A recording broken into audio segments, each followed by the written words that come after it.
Pashamylaram Sigachi company ప్రమాదంలో గల్లంతైన కార్మికుల విషయంలో సందిగ్ధత కొనసాగుతోంది.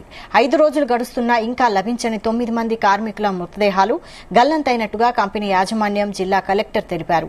బాధితులతో సీఎస్ రామకృష్ణారావు మాట్లాడి బయటకు వస్తున్న సమయంలో కలెక్టర్ ప్రావీణ్య కాళ్లపై పడ్డ బాధితులు తమకు న్యాయం చేయాలంటూ కలెక్టర్ను వేడుకున్నారు.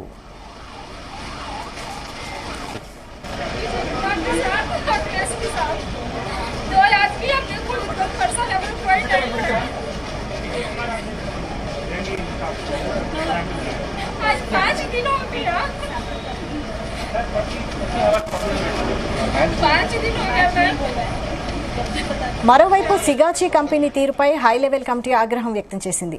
సేఫ్టీ ప్రోటోకాల్ పాటించకపోవడం వల్లే ప్రమాదం జరిగిందని ప్రాథమిక అంచనాకు వచ్చింది. కార్మికుల కుటుంబాలతో మాట్లాడారు సీఎస్ రామకృష్ణ. అడిగిన ప్రశ్నలకు సరైన సమాధానాలు చెప్పకపోవడంపై ఆగ్రహం వ్యక్తం చేశారు.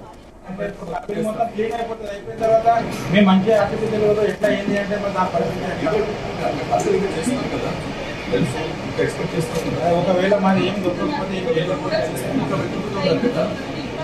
ఇప్పుడు మన అహ్మదాబాద్ లో అయింది కదా ప్రతి ఇన్సిడెంట్ అయితే కొన్ని పనులు టైం పడుతుంది టైం పడుతుంది చేస్తాం బాగా మొత్తం చేస్తామండి ఎంత ఎందుకంటే ప్రతి మనిషి కూడా మాకు పాశమైలారం సిగాచి కంపెనీ ప్రమాదంలో గల్లంతైన కార్మికుల విషయంలో సందిగ్ధత కొనసాగుతోంది. 5 రోజులు గడుస్తున్నా ఇంకా లభించని 9 మంది కార్మికుల మృతదేహాలు గల్లంతైనట్టుగా కంపెనీ యాజమాన్యం జిల్లా కలెక్టర్ తెలిపారు. ఇక దీనికి సంబంధించి మరిన్ని అప్డేట్స్ మా ప్రతినిధి నగేష్ అందిస్తారు. నగేష్, సంగారెడ్డి జిల్లా పాశమైలారంలో ఏదైతే ప్రమాదం జరిగిందో ఆ ప్రమాదానికి సంబంధించి ఇంకా బాధితుల ఆక్రమణలు అయితే కొనసాగుతూ ఉన్నాయి. ముఖ్యంగా ఎవరైతే ప్రమాదం జరిగిన రోజు వర్క్ చేశారో ఇప్పటి వరకు వాళ్ళ మృతదేహాలు అయితే లభించడం లేదు. అయితే చాలా మంది బాధితులు తమ కుటుంబీకులు అయితే మృతదేహాలను మాకు అందించాలని చెప్పి వేడుకుంటున్నప్పటికీ అధికారులు గాని ఇక్కడ పరిశ్రమ యాజమాన్యం నుంచి ఎలాంటి స్పందన లేదని చెప్పవచ్చు. శిథిలాల తొలగింపు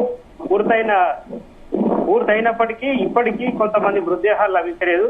అంటే పరిశ్రమలో 7 మంది కార్మికులు ఉన్నట్టు చెబుతున్న ప్రభుత్వం ఇప్పటి వరకు 9 మంది జాడ అయితే లేదని చెప్తుంది. అయితే వాళ్ళు ఎటు వెళ్లారు, ఆ మృతదేహాలకు సంబంధించి ఇప్పటికి కూడా ఆనవాళ్లు కూడా లేకపోవడంతో కొంతమంది తీవ్రమైన ఆవేదనతో ఈరోజు ఎవరైతే హై లెవెల్ కమిటీ వచ్చిందో సీఎస్ రామకృష్ణారావు నేతృత్వంలో కమిటీ ఆ పారిశ్రామిక వాడలో ఏదైతే ఘటన జరిగిందో అక్కడ సందర్శించి అక్కడ ఎవరైతే బాధితులు ఉన్నారో బాధితులను పరామర్శించే క్రమంలో కలెక్టర్ కాళ్ళ మీద పడ్డారు. కొంతమంది వాళ్ళు తమను ఆదుకోవాలని తమ ఎవరైతే మృతి చెందారో తమ కుటుంబీకుల మృతదేహాలను అప్పగించారో అని చెప్పి వేడుకున్న పరిస్థితి అయితే హృదయ విదారకంగా ఉందని చెప్పుకోవచ్చు.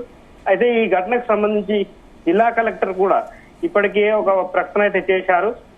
ఎవరైతే ప్రమాదంలో చనిపోయారో వారి బాడీస్ ఐడెంటిఫికేషన్ చేయాల్సిన అవసరం ఉంది.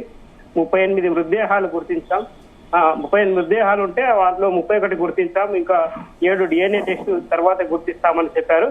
అయితే ప్రమాదం జరిగిన సమయంలో మాత్రం 40కి పైగా అంటే 48 అని ఇప్పటి వరకు డెడ్ బాడీస్ ఉన్నట్టుగా తెలుస్తోంది అనఫిషియల్ గా.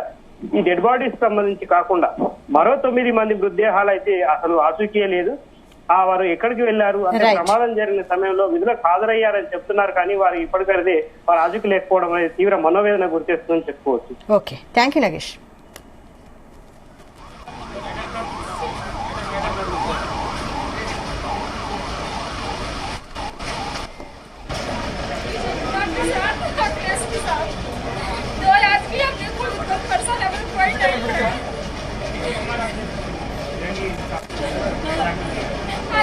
दिन हो गया